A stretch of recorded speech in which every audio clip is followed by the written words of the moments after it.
Bienvenue dans cette nouvelle édition du 12-15 au sommaire. Au Rwanda, le gouvernement fait de la jeunesse une priorité et l'appelle à l'unité. C'était lors du 19e Conseil du dialogue national qui s'est tenu le 24 janvier dernier à Kigali. Année 2023 fructueuse pour la direction des douanes de la République démocratique du Congo qui annonce la collecte du montant record d'1,89 milliard de dollars. Et puis, la Côte d'Ivoire veut accélérer sa transition énergétique. Le pays a entamé divers projets à cet effet, parmi lesquels la construction prochaine de la centrale Ferké Solar d'une capacité de 90 gigawatts. Mais tout d'abord, en Afrique du Sud, l'ANC, le parti au pouvoir, a annoncé ce lundi 29 janvier la suspension de son ancien président Jacob Zuma après qu'il ait apporté son soutien à un nouveau parti pour les élections nationales.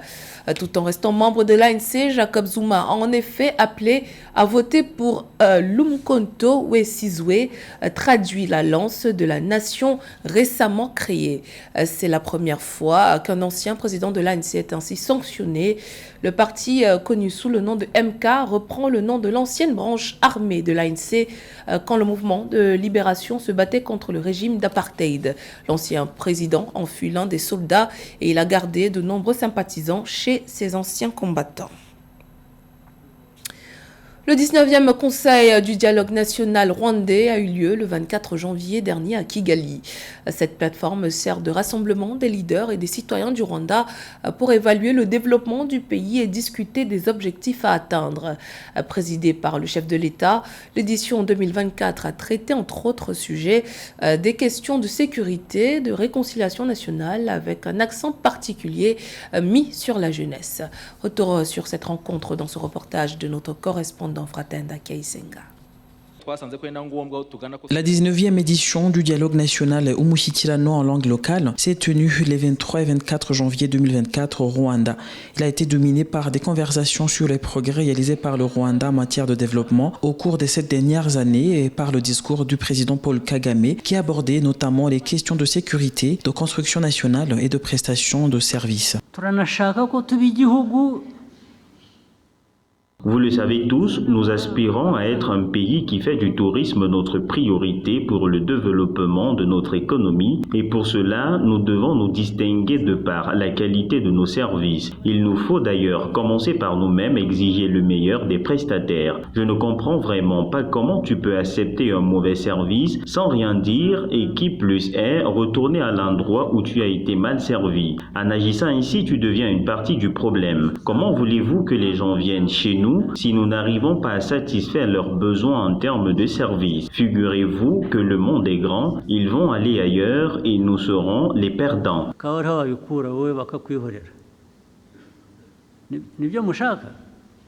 Toutes les autorités prennent part à cet exercice et même les ambassadeurs du Rwanda à l'étranger, les invités internationaux et les Rwandais du pays et de la diaspora. Ceux qui ne peuvent pas participer en présentiel le font en ligne. Ils peuvent aussi envoyer des messages par téléphone pour poser des questions ou juste donner leur avis. Un intérêt particulier a été exprimé à la jeunesse et le renforcement de la réconciliation nationale.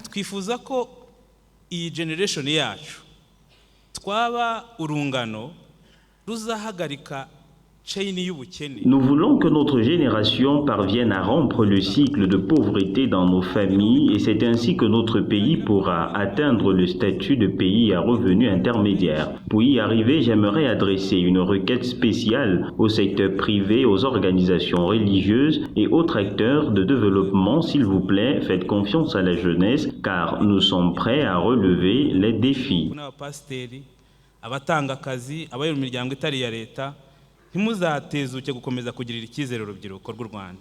Le mot Umushyikirano se traduit par une réunion où les participants échangent les idées, partagent des expériences et se posent des questions. Dans le cadre des efforts visant à reconstruire le Rwanda et à nourrir une identité nationale commune, le gouvernement rwandais s'est inspiré de certains aspects de la culture rwandaise et des pratiques traditionnelles pour enrichir et adapter ses programmes de développement aux besoins et au contexte du pays.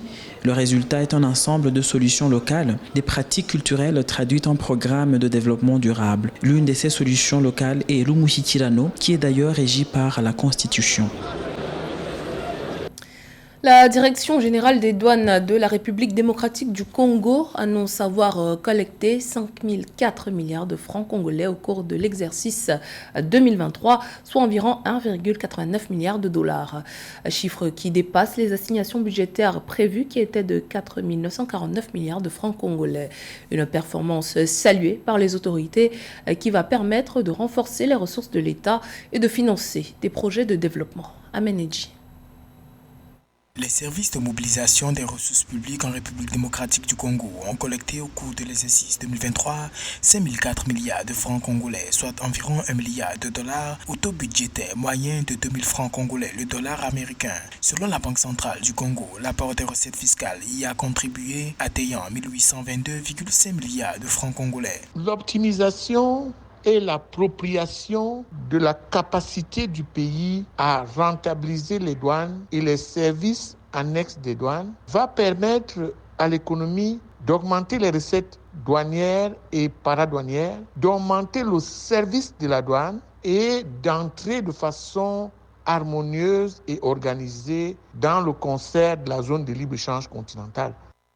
Les recettes non fiscales mobilisées par la Direction générale des recettes administratives, judiciaires, domaniales et de participation ont rapporté au Trésor public la somme de 288,4 milliards de francs congolais. La Direction générale des impôts a enregistré une mobilisation record des recettes publiques pour le mois de novembre 2023, captant 1438 milliards de francs congolais, soit plus de 575,1 millions de dollars. La RDC fait face à de nombreux postes frontières, dont plusieurs postes étaient avant non connectés, mais aujourd'hui, cette interconnexion augmente la sécurisation des recettes douanières. En cumul annuel, à fin juillet 2023, les réalisations des recettes publiques s'établissent à 11 808,9 milliards de francs congolais et celles publiques s'élèvent à 11 413,2 milliards de francs congolais. Une mobilisation qui doit, selon les autorités, s'accompagner d'une utilisation transparente et efficace des fonds afin de garantir leur impact positif sur la population. Afin de garantir un meilleur accès à l'électricité à sa population, le gouvernement ivoirien se lance dans divers projets de diversification de son mix énergétique. Parmi ceux-ci, on retrouve la centrale Ferké Solar d'une capacité de 90 gigawatts, dont les travaux d'une durée de 14 mois vont débuter au deuxième semestre de 2024. Catherine Gambé. Avec un investissement de 39,5 milliards de francs CFA, la centrale Ferké Solar du gouvernement ivoirien devrait permettre à terme de produire 90 gigawatts d'énergie propre dès la première année de sa mise en service et d'alimenter plus de 370 000 foyers en électricité.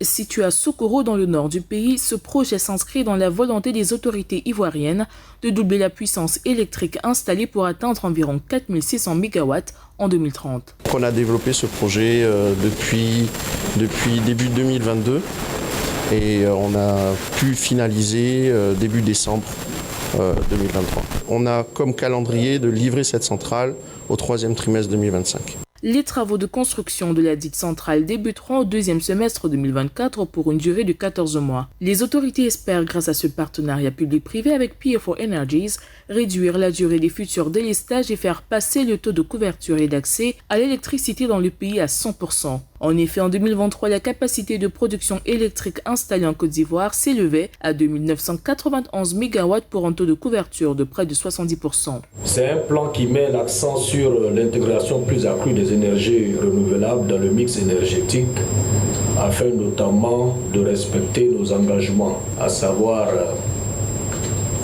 inverser quasiment la tendance actuelle que nous avons 70% d'énergie conventionnelle contre 30% d'énergie renouvelable. Pour diversifier son mix énergétique, la Côte d'Ivoire, très dépendante du gaz, envisage aussi la construction de sa première centrale biomasse dont le démarrage est prévu en 2025.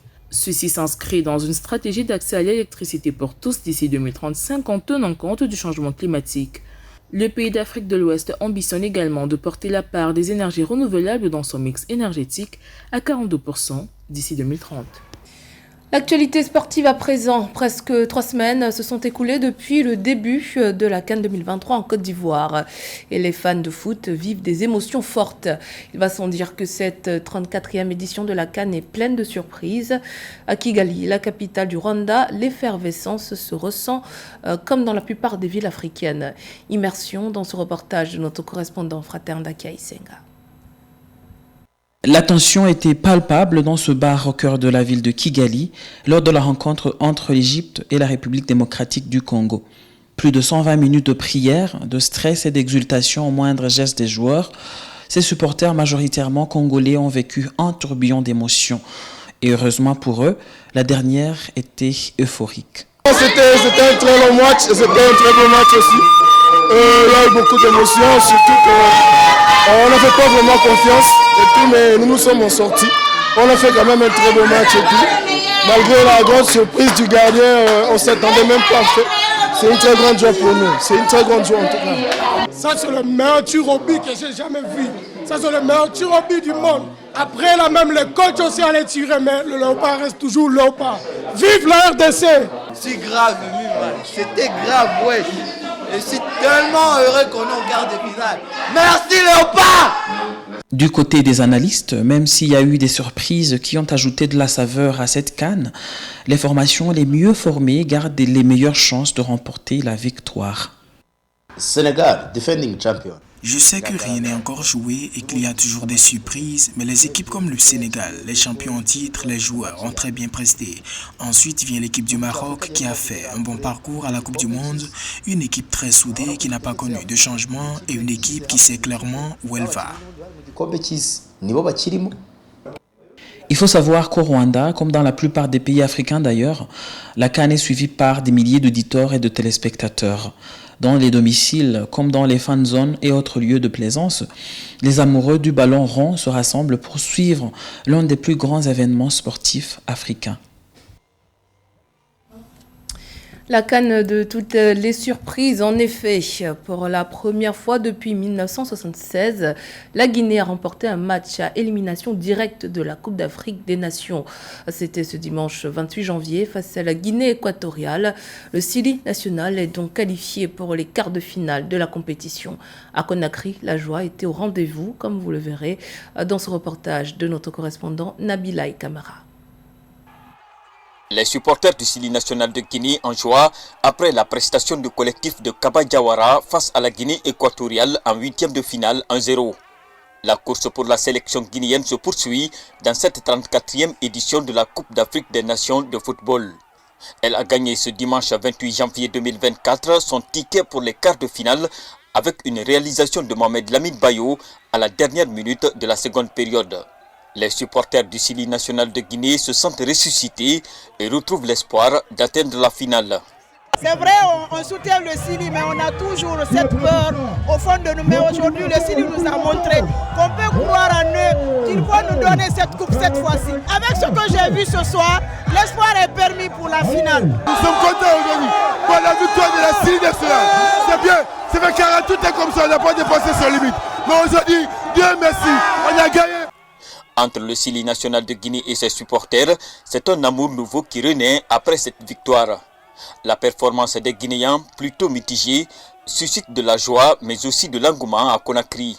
D'ailleurs, selon certains observateurs du football, cette performance des poulains de Kaba Diawara s'explique par une réorganisation du fond de jeu de l'équipe à la reprise.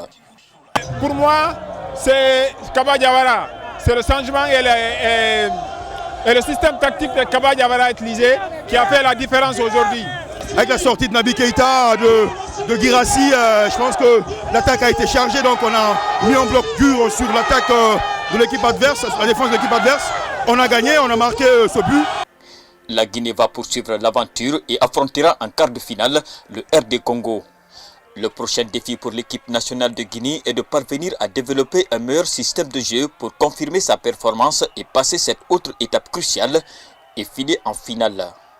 Les coéquipiers de Naby Keïta brisent ainsi le signe indien dans les phases à élimination directe depuis 1976. Et il aura donc fallu ces 50e matchs des phases finales. Toujours plus de rebondissements et de surprises dans cette compétition. Ce lundi 29 janvier, les huitièmes de finale se poursuivaient avec un gros choc notamment qui opposait le pays hôte, la Côte d'Ivoire, au tenant du titre, le Sénégal. Les éléphants se sont venus à bout des Lions de la Teranga après une séance de tir au but avec 5-4. La Côte d'Ivoire, qui revient de loin après avoir été repêchée en phase de poule, obtient ainsi son ticket pour les quarts de finale. L'autre rencontre opposait la Mauritanie au Cap-Vert. La Mauritanie qui, pour la première fois de son histoire, prenait part aux huitièmes de finale de la CAN. Ce sont les requins bleus du Cap-Vert qui se sont finalement imposés sur le score d'1-0. Le Cap-Vert atteint ainsi pour la deuxième fois de son histoire les quarts de finale de la CAN. Deux dernières places restent à pourvoir pour les quarts de finale. Ce mardi 30 janvier, le Mali affronte le Burkina Faso à 17h GMT et le Maroc sera opposé à l'Afrique du Sud à 20h GMT. C'était le journal de la rédaction. Merci pour votre fidélité. Dans un instant, une nouvelle édition de l'actualité sur Africa 24.